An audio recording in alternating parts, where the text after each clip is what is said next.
Well, I feel like Santa Claus on Christmas because I have just been handing out all kinds of gifts to the Sony fanboys. Mistakes were definitely made. Slim! Y'all know what day it is? It's bath day.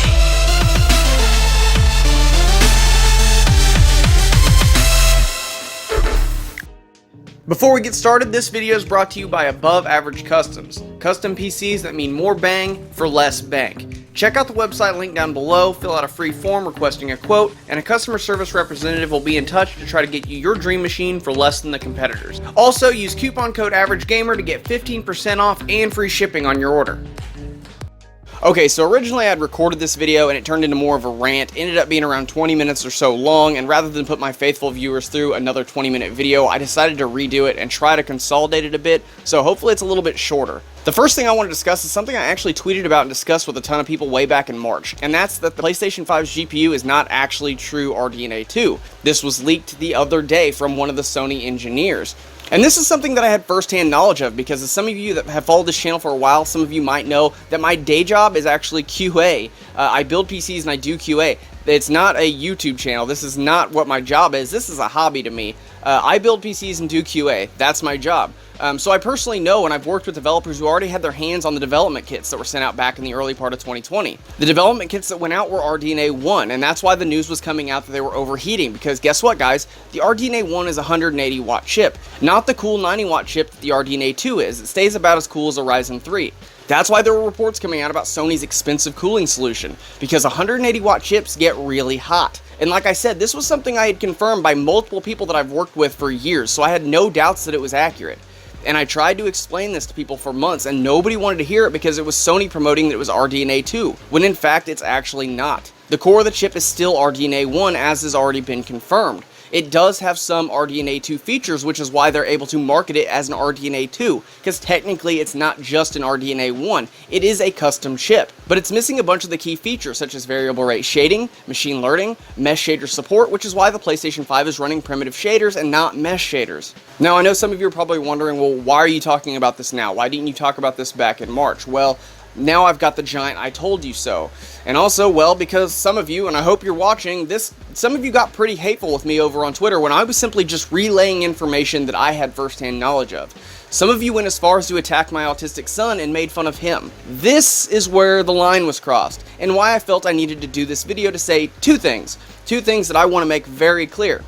Number one, I was right. I told you I was right. I knew what was going on. I've worked in this industry for 14 years. So regardless if you like the information I give you or not, that doesn't make the information wrong. I do know people. Developers aren't mythical creatures like unicorns that you're going to have a hard time finding. They're fucking everywhere. I do know people. So if I tell you something and I'm saying that this is a thing, I'm not making something up. If I tell you it's a rumor, it's a rumor. If I say this is what's going on, this is what's going on. I won't ever lie to you guys. And number two, I'm going to make a blanket offer. Now, this is an offer I've made to people here on the channel in the comments section. I've made it to people on Twitter, and nobody wants to seem to take me up on it.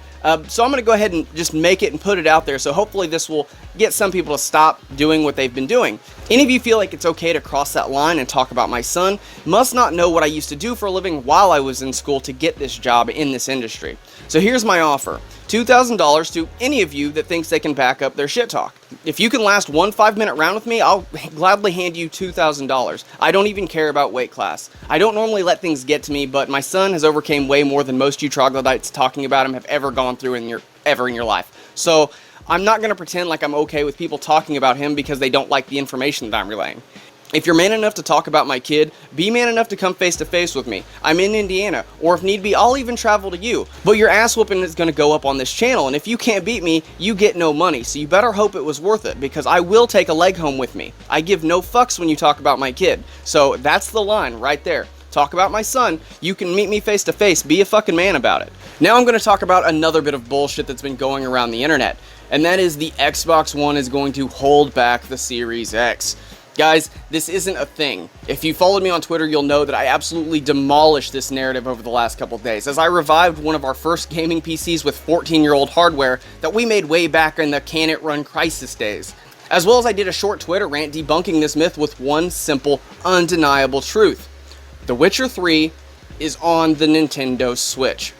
Saying that games are being held back by the Xbox One assumes games are being developed for the Xbox One and then upscaled to look better to play on the Series X. That's not how any of this works.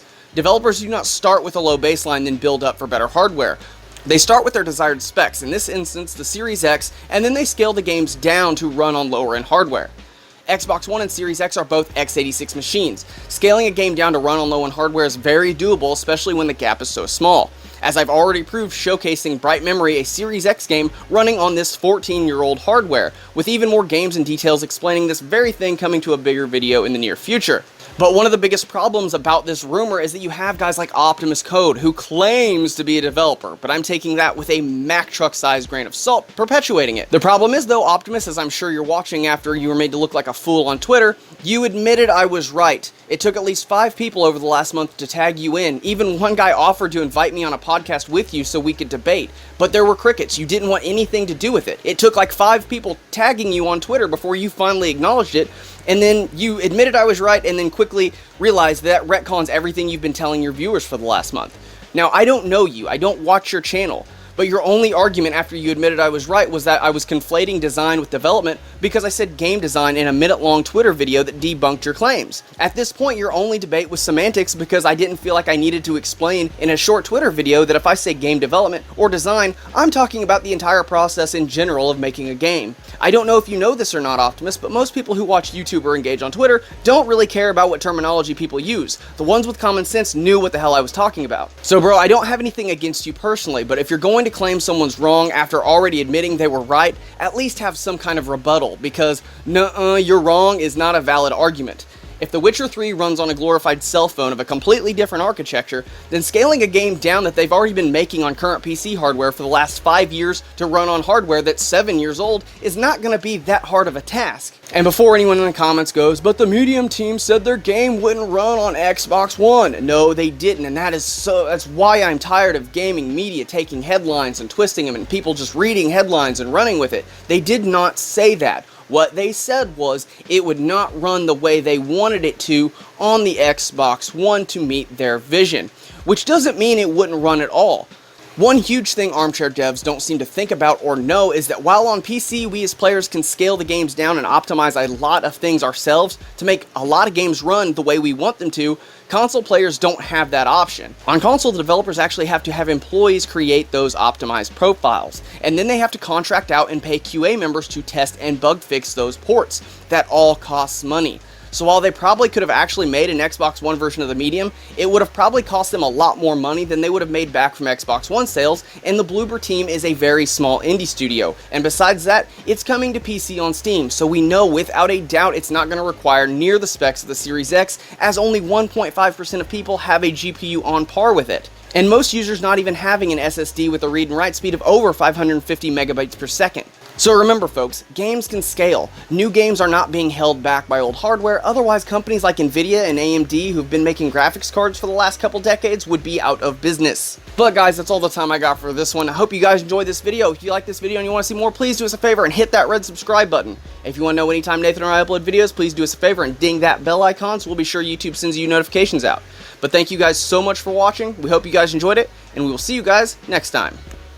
Hey guys, hope you enjoyed the video. If you like it, please do us a favor and mash that thumbs up button. Unless, of course, you're one of the easily offended snowflakes and you've already mashed that dislike button. I know you did. Anyway, check out some of our stuff over on the left. Check out some of our links down below. Thank you guys so much for watching. We'll see you guys next time.